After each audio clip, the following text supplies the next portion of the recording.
Hello, guys. I'm going to be talking about the importance of officers, how to set them up, and kind of things you can go for because officers are. It can be hard to get them to a point to where they're going to be useful for you, especially for players who can't spend as much in this game.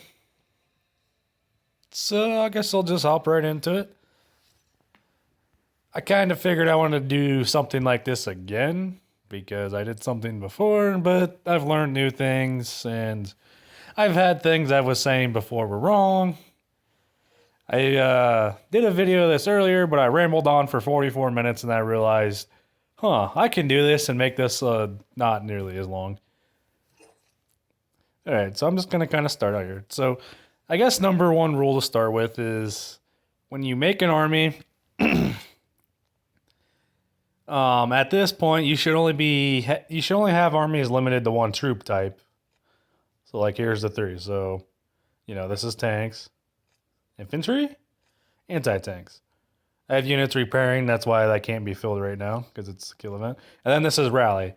There's kind of like four strategies here, and the reason why you go for one of each troop type. I think I might eventually make another tank march because, let's see, if I do those two there, I might do something like this and this. Well, this plus this eventually and run like another tank army if I get enough troops just to use all my marches. But I'm not there yet. I don't have enough tanks. But that might be something I do, and I'll explain why I would use this blue officer. A lot of people think these blue ones are only for gathering, but there's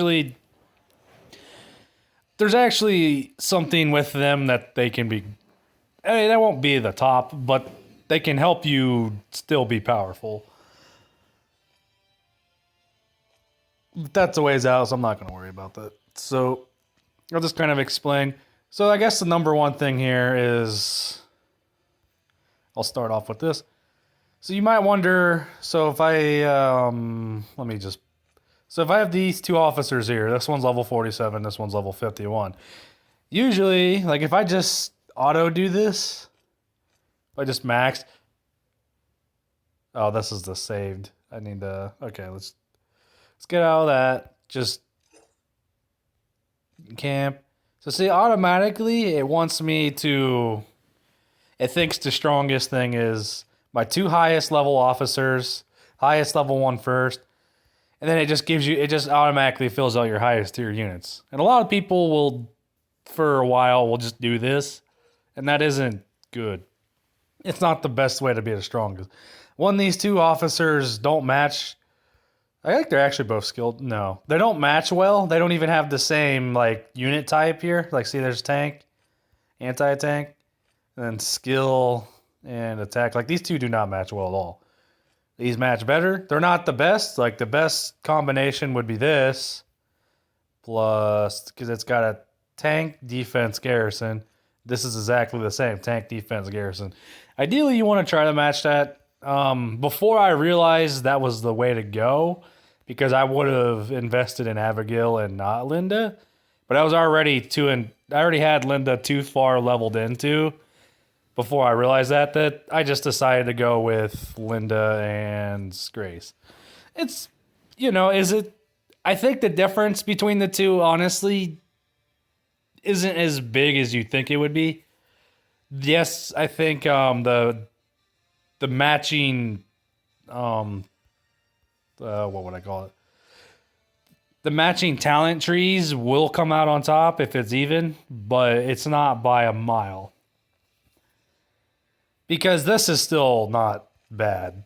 From my experience, I can definitely tell you that this is not bad at all. So the big thing here is, why do I have the higher level officer there and not here? Because if you go here and you look, so I see the maximum unit size I can have here is 173k currently. And if I switch these, my maximum capacity, oops, I did not do that right.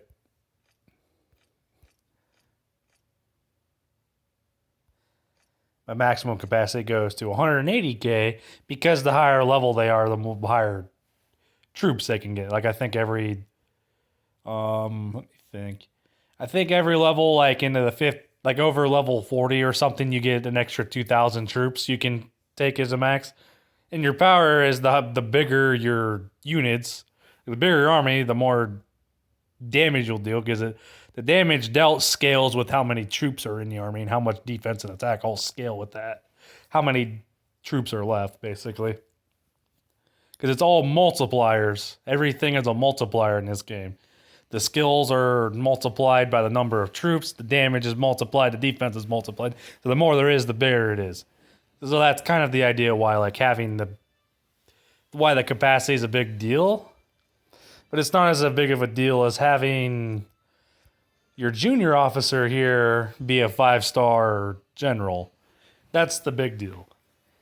And that's a goal. That should be the goal a lot of people should try to go for, is ideally you want to have 5 marches with a junior officer as a 5-star general eventually.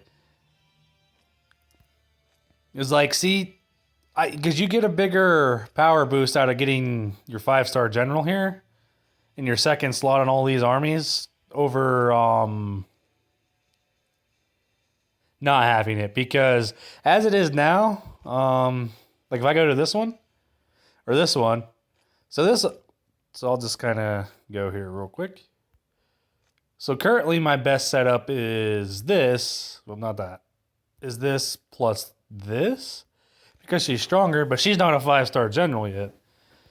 And when you're not a 5-star general, the second slot, the skills are only effective here. The skills are the only thing that matter if you don't have a 5-star general for your second slot. And if you have one that you get your Ultra or your Awakened ability, where you get all your skills maxed out and then you get the special one, that's what matters in the second one for your junior officer until you get the 5-star general. Then things change a lot, because once you get that, once you can get that, the talents become active on both sides, and you effectively get a 100% almost talent increase. And I'm going to go and show that here in a second. But as this is now, if you can't get a 5-star general in your second one, you run your strongest officer first, which is Evelyn for my infantry, because she's level 50, 4-star, and she has the most talent points in general. So she'll give me more capacity. But as soon as I can get her to 5-star general, which I'm working on, I'm going to switch these, and it's going to be Dorothy leading it and Evelyn here. And even though my capacity, if I go back here, so my capacity here, is 179,000.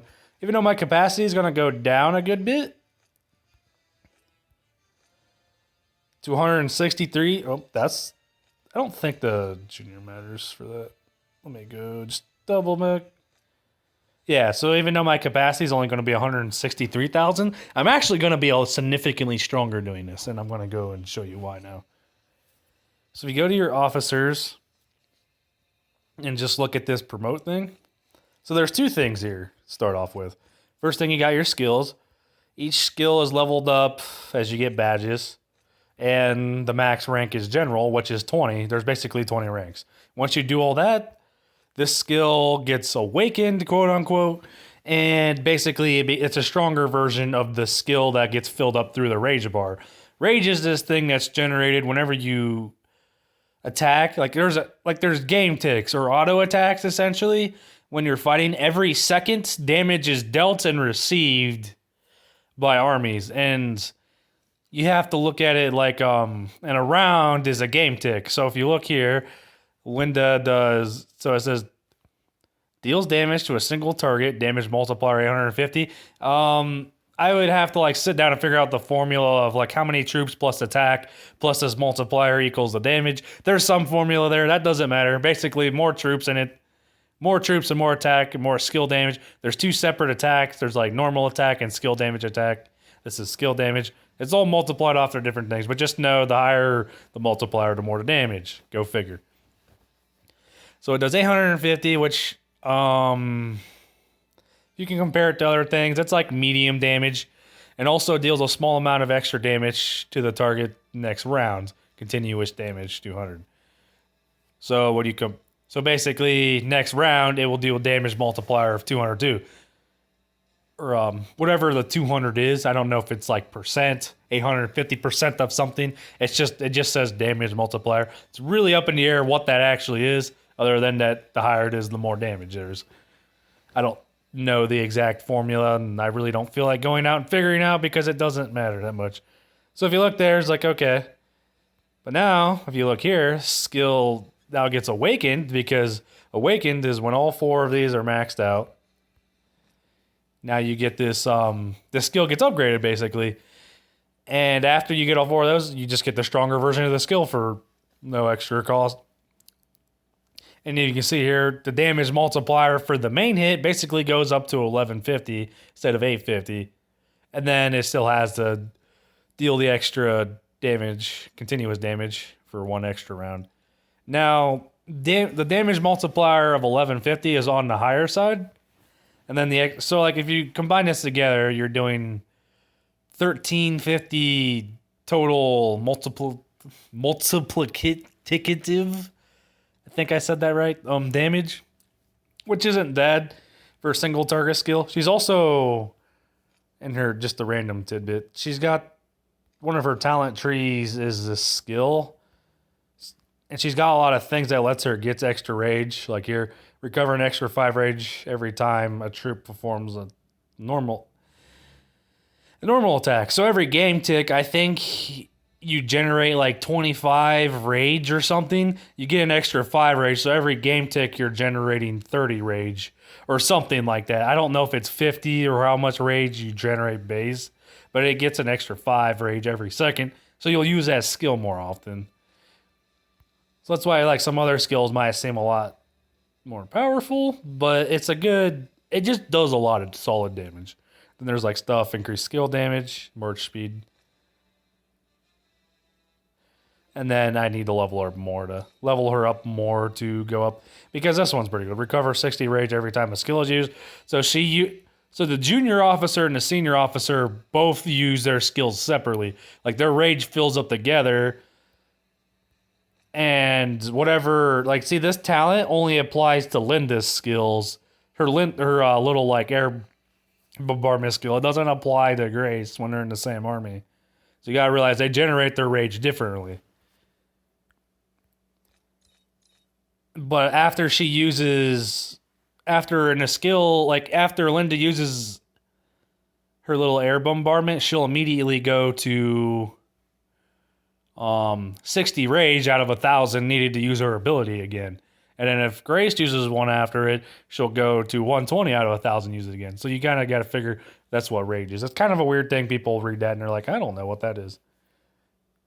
So that's just kind of a little thing I figured I would explain. But this you shouldn't stress too much about trying to max out the skill for this, because once you get this 5-star general, which is what I'm going to be preaching to go for a lot more. Once you get these 2 maxed, you can do training.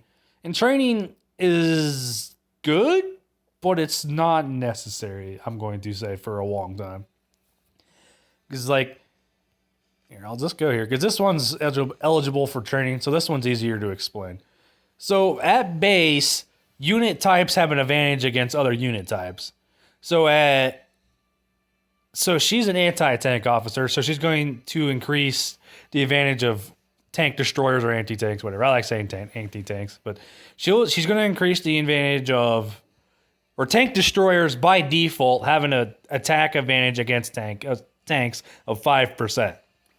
That's just the passive thing they have. Now, if like the army's mixed, the math is figured out funny. Where basically all the tanks will have 5% extra attack against only the anti-tanks in that army. And it's really complicated math that I don't need to go into and explain, because no one has time for that. But basically what training does is every level of training you get, because you can turn your badges here. So I can just use this for example. So I've got a couple of extra purple badges here for Maria. I can just exchange these. Okay, now I have 25. Training goes up 1 level. So if you've seen there, it increases the damage of the advantage of tank destroyers against tanks by 5.8%, and Okay. It was 4.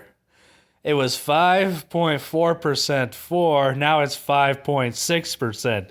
Basically, every level of training, you increase that advantage by 0.2%. That's not really that big, basically, is what I'm trying to get at. It's an extra little thing you can use your badges for. This goes all the way to level 20. So if I do the math, so level 10, so let's say we'll go 6, 10. Well, it would just be 0.02 multiplied by 20. So you get an extra 7%. Basically, at the end of the day, you'll get an extra 2% extra attack against tank destroyers against tanks specifically in this certain scenario. So at the end of the day, it's a little of extra thing, but it's not that big of a deal is what I'm trying to get at.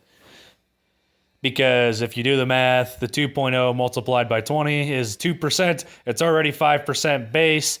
So you'll get an extra 2% attack if you have level 20 training. That's not going to make or break most fights.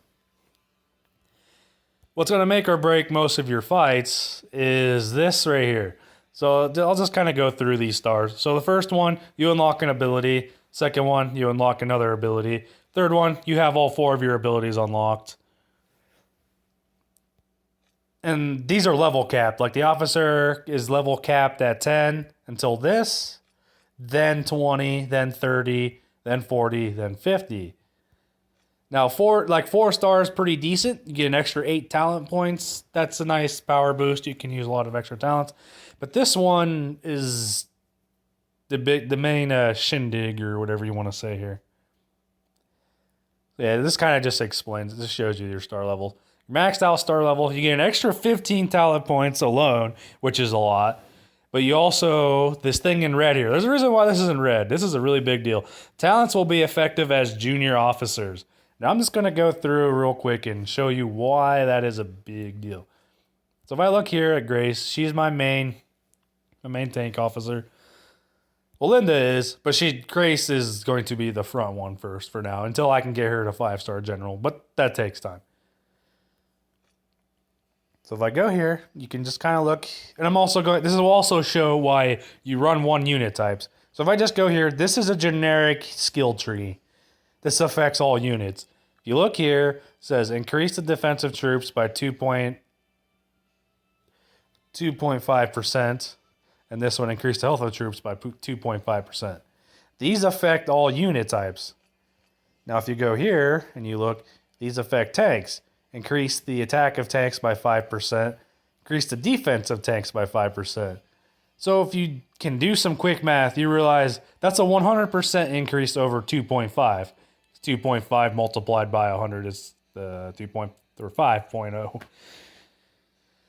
So your bonus is 100% bigger. It doesn't make it 100% stronger, but you got to look at it like in a funny way, basically.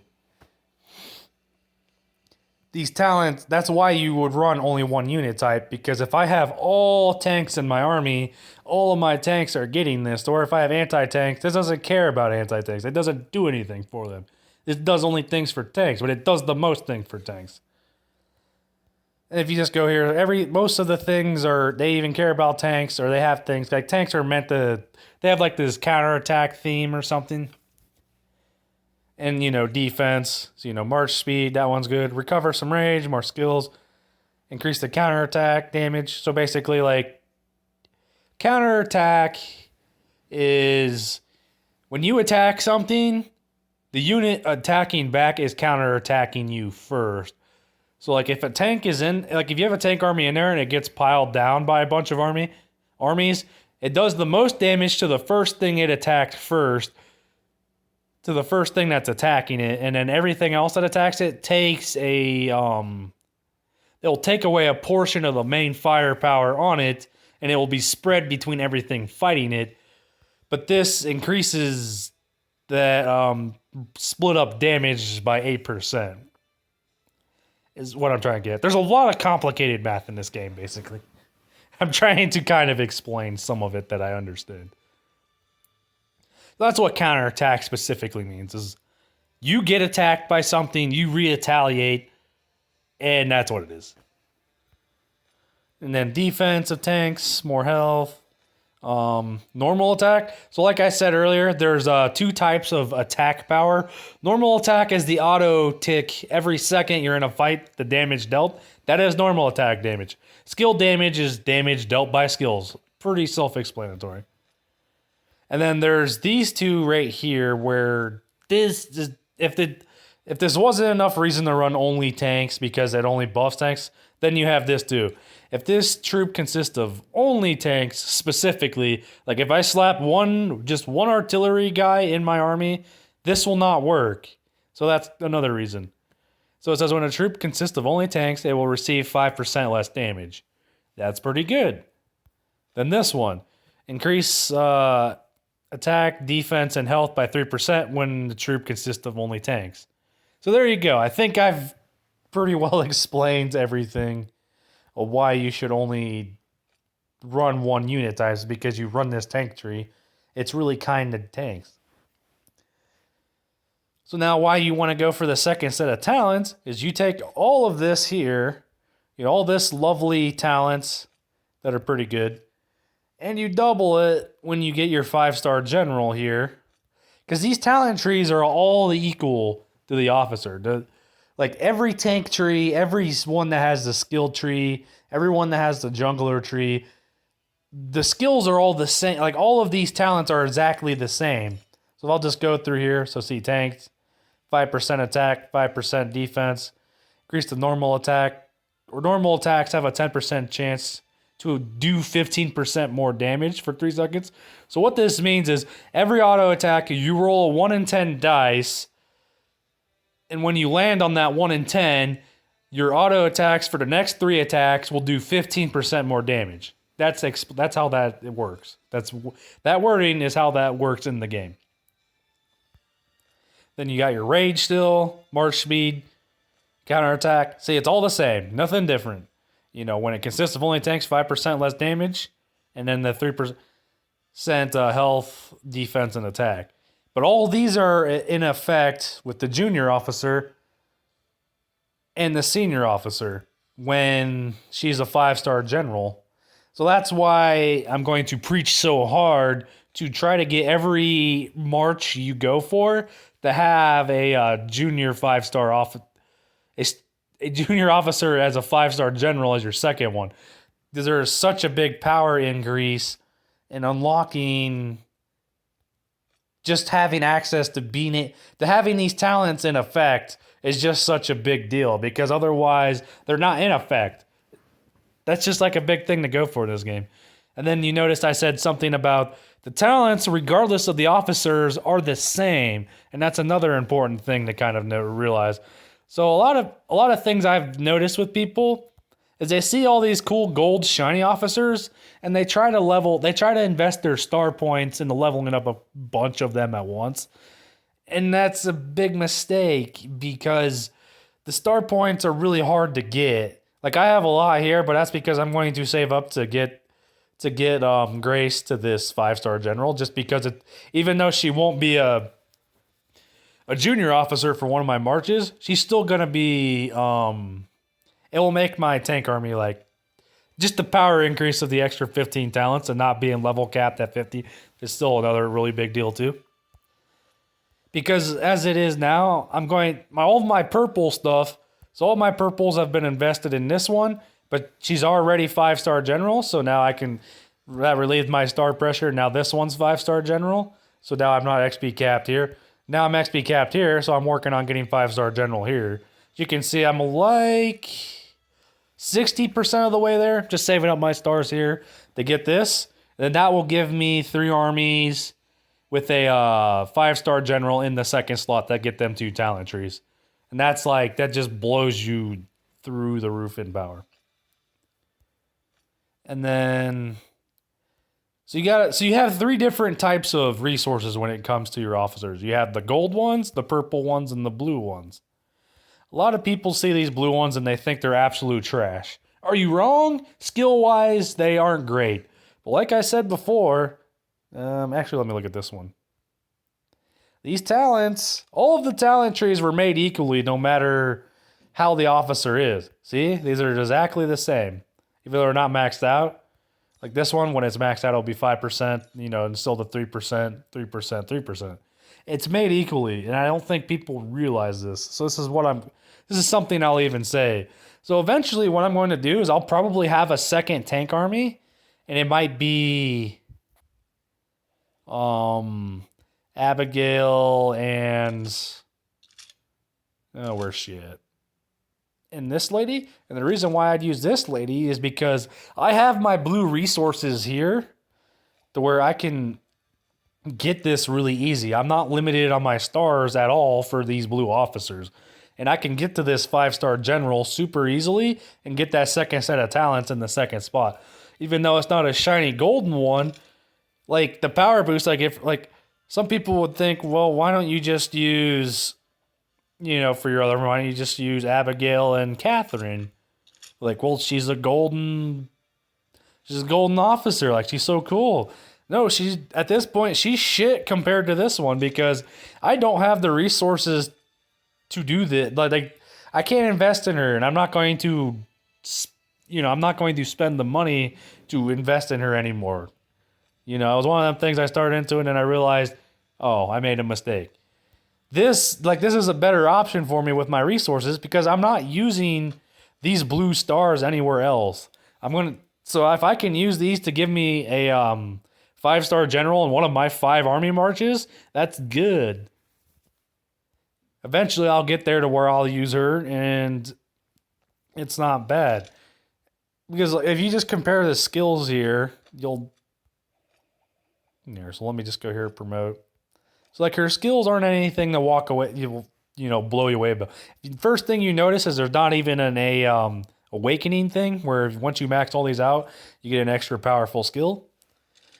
Because these skills aren't, anything to be blown away by. This is a simple damage multiplier of 600. Compared to Linda, that's a lot less. This one, it only cares about gathering. People see that and they think it's bad. I mean, like, it's great for gathering. I'm using her as a gatherer now. Eventually, I take her on Red Wolf runs. Eventually, I'm going to switch her over to be a 5-star junior officer for a tank army. That's down the road, though. I need resources, so that's what I'm using her for at the moment.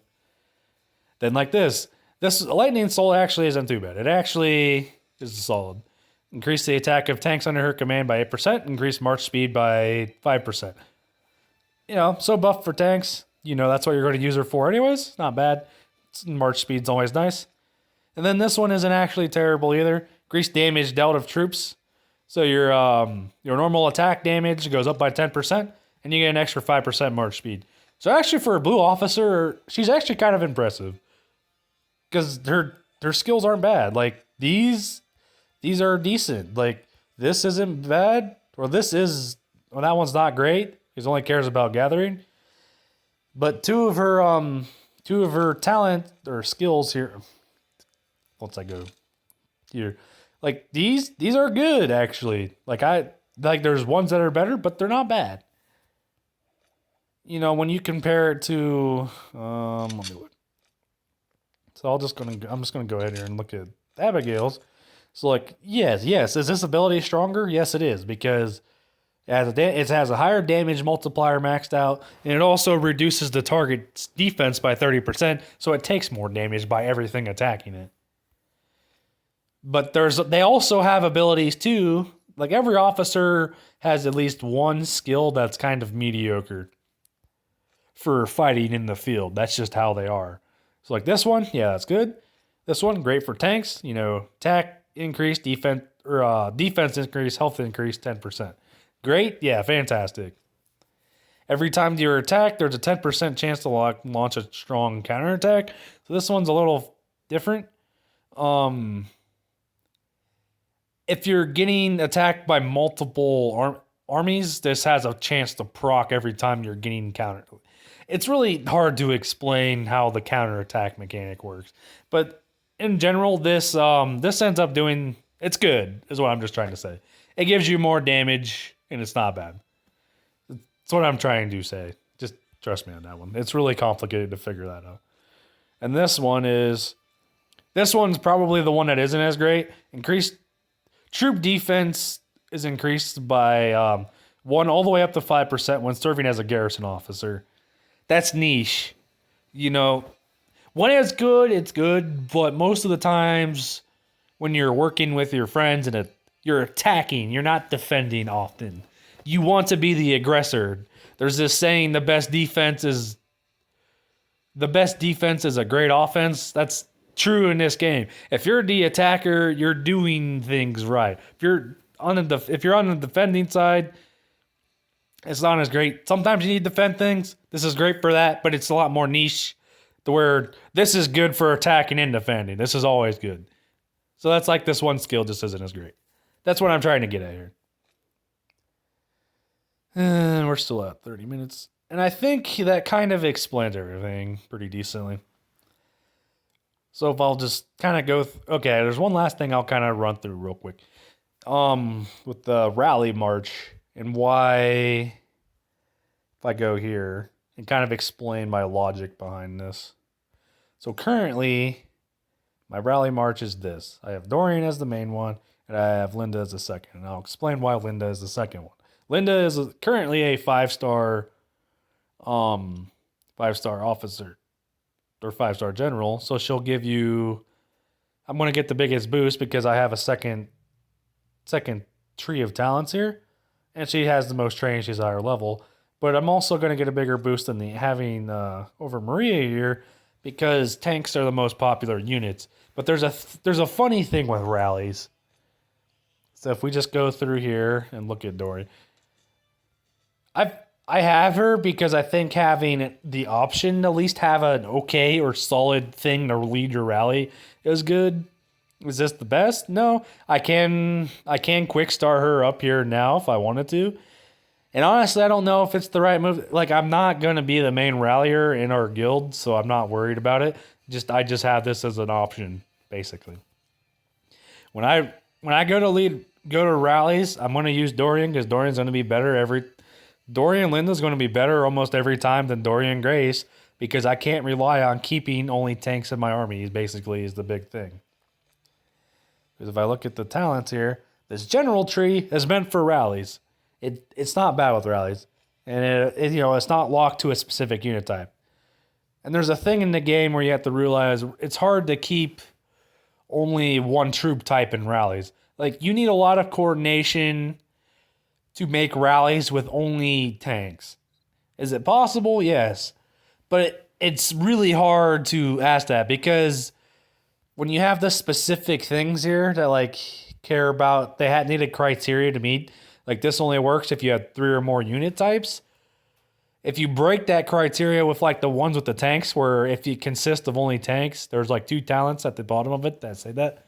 If you get one single artillery, just one piece of artillery, it's one.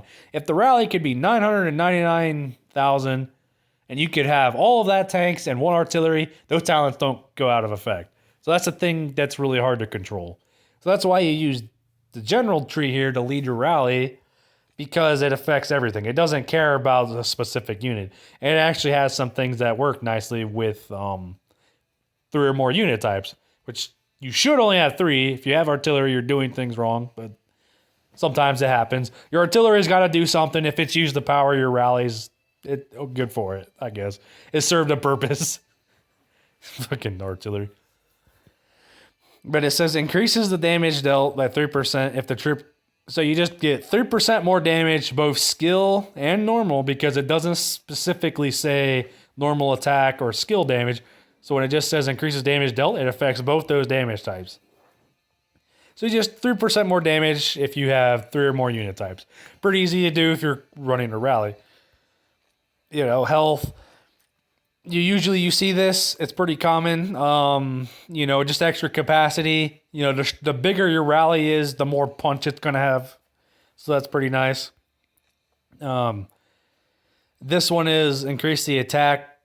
So you have 5% more attack when initiating a rally. Like, the general tree loves rallies. This is what it's for. Just some march speed is nice. You get 5% damage reduction if you have 5 or more troop types. That's pretty strong. You get normal attack damage by 10% when initiating a rally.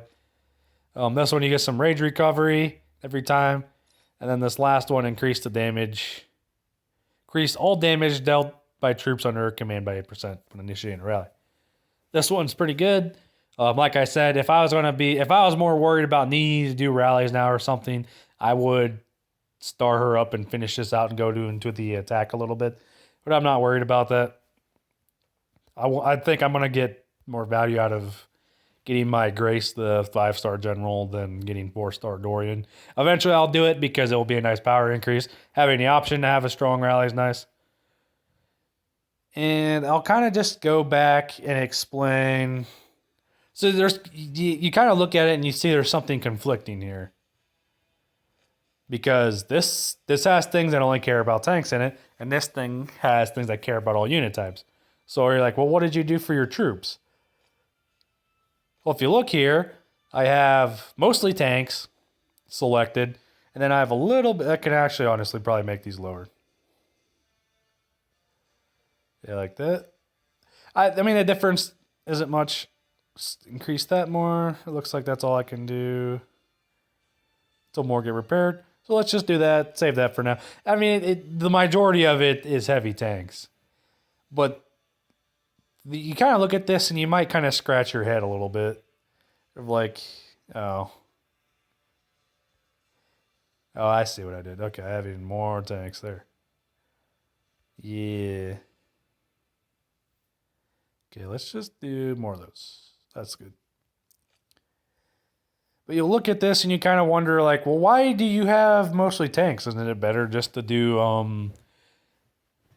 wouldn't it be better just to do Grace here?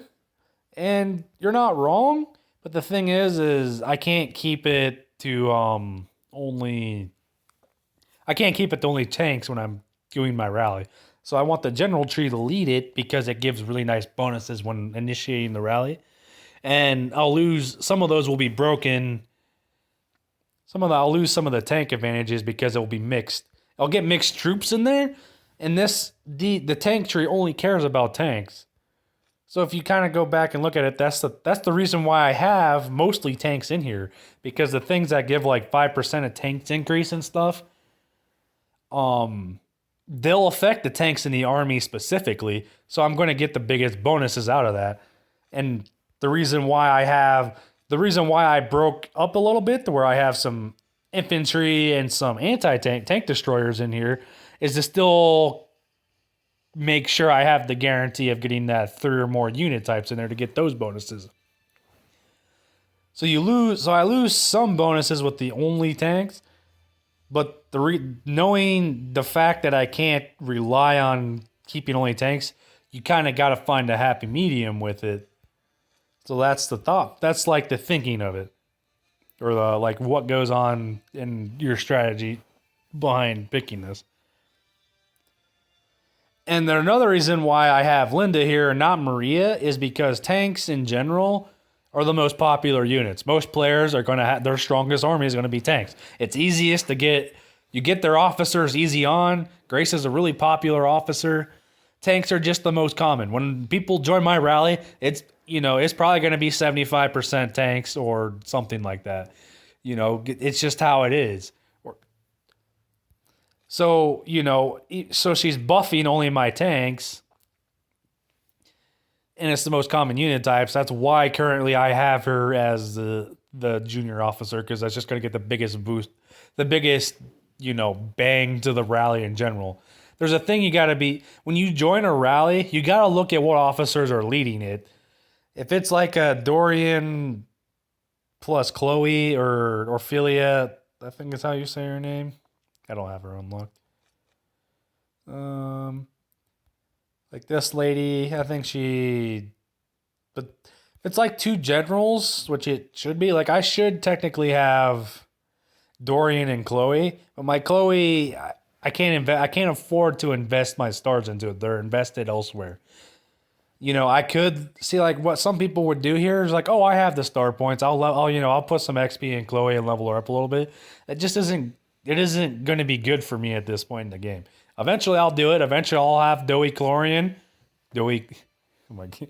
Eventually, I'll have Chloe and Dorian, and they'll be together as two general trees, and that will be great. But that's not, that's so far down the road. I'm not worried about that. So, I cared about the here and now, and that's what this is. That's what the here and now is. It's this setup.